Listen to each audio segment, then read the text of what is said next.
नमस्कार महाराष्ट्र. हो, महाराष्ट्रच. आयर्लंडमधला आपला महाराष्ट्र.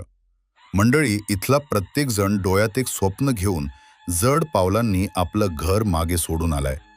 जेव्हा आपण महाराष्ट्रातून आयर्लंडला आलो आणि पहिलं पाऊल या भूमीवर पडलं, तेव्हा या परक्या देशात घराची ओढ अजूनच तीव्र झाली. पण एक दिवस असा उजाडला जेव्हा असं वाटलं, साक्षात महाराष्ट्रच इथं अवतरलाय. हो, ती स्वप्न पूर्ण करण्यासाठी आपल्याला मागे सोडावा लागला होता तो आपला महाराष्ट्र. आपली भाषा, आपले सण, आपली संस्कृती आणि तोच महाराष्ट्र हे सगळं घेऊन आज इथे आपल्या समोर उभा आहे. महाराष्ट्र मंडळ आयर्लंडच्या रूपात. आज त्या अभिमानाचा महाराष्ट्र मंडळाचा प्रवास आपण पाहणार आहोत. हा प्रवास आहे साता समुद्रापार घुमणाऱ्या महाराष्ट्राच्या गजराचा. मराठा तितुका मिळवावा, महाराष्ट्र धर्म वाढवावा, या युक्तीनं प्रेरित झालेल्या या प्रवासाचा श्री गणेशा झाला तो 23 जुलै 2023ला. आपल्या लाडक्या बाप्पाच्या प्रतिष्ठापनेनं मंडळाच्या उपक्रमांची सुरुवात झाली.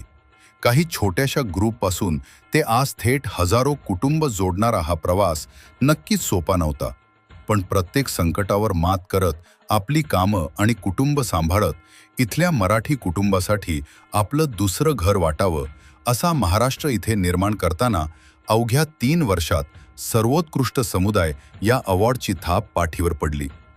तेव्हा आणि मंडळाचा उत्साह आणि जबाबदारी दोन्ही तितकेच वाढले. झाड कितीही मोठं झालं तरी त्याची मुळं जमिनीतच असतात. आपली मुलं इथल्या संस्कृतीत वाढत आहेत, इथली भाषा शिकत आहेत आणि हे नक्कीच चांगलंच आहे. पण त्याचबरोबर त्यांना हेही कळायला हवं की ते मराठी आहेत. त्यांची एक समृद्ध संस्कृती आहे, त्यांची भाषा अभिजात आहे आणि त्यांच्या रक्तात छत्रपती शिवरायांचा वारसा वाहतो. म्हणूनच महाराष्ट्र मंडळ आयर्लंड विविध उपक्रमांद्वारे पुढच्या पिढीला आपल्या संस्कृतीची, इतिहासाची आणि परंपरेची ओळख करून देत त्यांना आणि इथल्या मराठी कुटुंबांना आपल्या मुळांशी जोडून ठेवण्याचा सतत प्रयत्न करत आहे. या प्रवासातील सगळ्यात महत्त्वाचा टप्पा म्हणजे शिवजन्मोत्सव. महाराष्ट्र मंडळ साजरा करत असलेल्या सणांपैकी हा सर्वात मोठा आणि अभिमानाचा सण.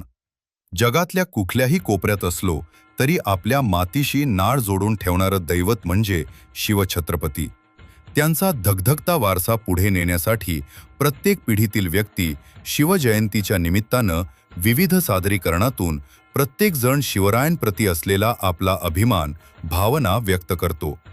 इतकंच नाही तर चित्रपटांच्या माध्यमातूनही शिवछत्रपतींचा इतिहास इथपर्यंत पोहोचवण्याचा एक सुंदर घाट महाराष्ट्र मंडळानं घातला. आणि खरं सांगायचं तर मंडळी, हा घाट दिसतो तितका सोपा नव्हता बरं का. पण आपल्या इतिहासाविषयी असलेलं प्रेम आणि शिवरायांविषयी असलेला अभिमान यामुळे हे शक्य झालं. छत्रपती शिवरायांच्या काळापासून महाराष्ट्राच्या नसानसात सळसळणारं वाद्य म्हणजे ढोल ताशा. महाराष्ट्र मंडळ आयर्लंडने आयर्लंडमध्ये वादनाची सुरुवात करून मुहूर्तमेढ रोवण्याचा मान मिळवला. ज्या संस्कृतीची पाळंमुळं मराठी मातीत रुजलेली आहेत ती आपल्या पथकाने साता समुद्रापार इथेही रुजवली. ताल बसवण्यासाठीचं समर्पण, कडक शिस्त, यामुळे वादन ज्या लयीत होतं त्याचा साक्षात्कार म्हणजे वादन करताना ठेका धरणारे प्रेक्षक. अहो, या ढोल ताशांच्या गजरानं आयर्लंडमधील लोकांनाही ठेका धरायला भाग पाडलं. आणि इथल्या संस्कृतीत मिसळताना Dublin Castle, Saint Patrick Day parade यासारख्या अनेक स्थानिक कार्यक्रमात आपलं पथक गाजलं.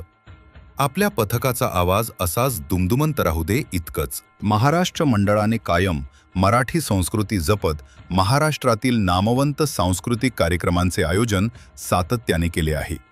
आयर्लंड महाराष्ट्र महोत्सव या वर्षातून एकदा होणाऱ्या उत्सवात स्थानिक कलाकारांना व्यासपीठ देण्याबरोबरच दरवर्षी जगविख्यात मराठी कलाकारांचा दर्जेदार कार्यक्रम सादर केला जातो. यामध्ये महेश काळे यांची अभंगवाणी गेल्या 20 वर्षांपासून प्रेक्षकांच्या मनावर अधिराज्य गाजवणारा आयुष्यावर बोलू काही, स्वर्गीय भारतरत्न पंडित भीमसेन जोशी यांचा वारसा पुढे नेणारे विराज जोशी यांची अभंगवारी, तसेच दिग्पाल लांजेकर, मृणाल कुलकर्णी, अवधूत गांधी, अजय पुरकर यांचा श्वासात राज ध्यासात राज अशा अनेक दर्जेदार कार्यक्रमांचा समावेश आहे. पण मंडळी, इतक्या मोठ्या कार्यक्रमांचं आयोजन करताना सगळ्यात मोठा आधार असतो तो आपल्या स्वयंसेवकांचा. त्यांचा वेळ, त्यांची मेहनत आणि महाराष्ट्र मंडळाविषयी असलेलं त्यांचं प्रेम. यामुळेच हे सर्व कार्यक्रम दरवर्षी इतक्या उत्साहात आणि यशस्वीरित्या पार पडतात. आणि म्हणूनच महाराष्ट्र मंडळ आयर्लंड ही केवळ एक संस्था नाही, तो आपल्या सगळ्यांचा एक परिवार आहे. हे आपलं कुटुंब गुढीपाडवा, आषाढी एकादशीवारी, गणेशोत्सव, नवरात्र, दिवाळी असे सण विविध पद्धतीने आणि स्पर्धांच्या माध्यमातून साजरा करते.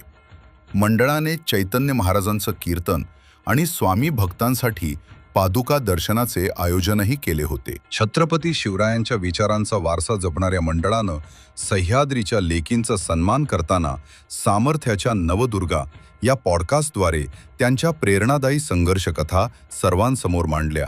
आणि या कथांमधून स्त्री शक्तीची जागरूकता आणि प्रेरणा प्रत्येकाच्या हृदयात रुजावी यासाठी महाराष्ट्र मंडळ आयर्लंड नेहमी कटिबद्ध आहे. अशा विविध पैलूंवर प्रकाश झोत टाकताना क्रीडा क्षेत्र कसं बरं माग राहील? सगळ्यांच्या लाडक्या क्रिकेट लीगचं आयोजन तर मंडळ करतेच, पण इतर ठिकाणच्या लीगमध्ये सहभाग घेताना नेहमी आपला ठसा उमटवते. अशा सांस्कृतिक, क्रीडा आणि विविध उपक्रमांद्वारे सगळ्यांना एकत्र आणताना इथल्या प्रत्येकाच्या पाठीशी उभं राहण्यासाठी महाराष्ट्र मंडळ नेहमी तत्पर असतं. इमर्जन्सीज, व्हिसा इश्यूज, विविध कामांमध्ये असलेला सपोर्ट अशी कितीतरी कामं मंडळ करत असतं आणि ती कुठेही नोंदवली जात नाहीत. मंडळी, या प्रवासात इथवर पोहोचणं शक्य झालं ते केवळ तुमच्यामुळे, आपल्या स्वसेवकांच्या अविरत परिश्रमांमुळे आणि अर्थात प्रायोजकांच्या आणि दानशूरांच्या आर्थिक पाठबळामुळे. यासाठी मंडळ कायम आभारी आहे. इथे राहून महाराष्ट्र मनात जपलात तर उद्या तिथं पाय ठेवताना महाराष्ट्रालाही आपली तितकीच ओढ आहे हे नक्की जाणवेल. जय महाराष्ट्र, जय शिवराय.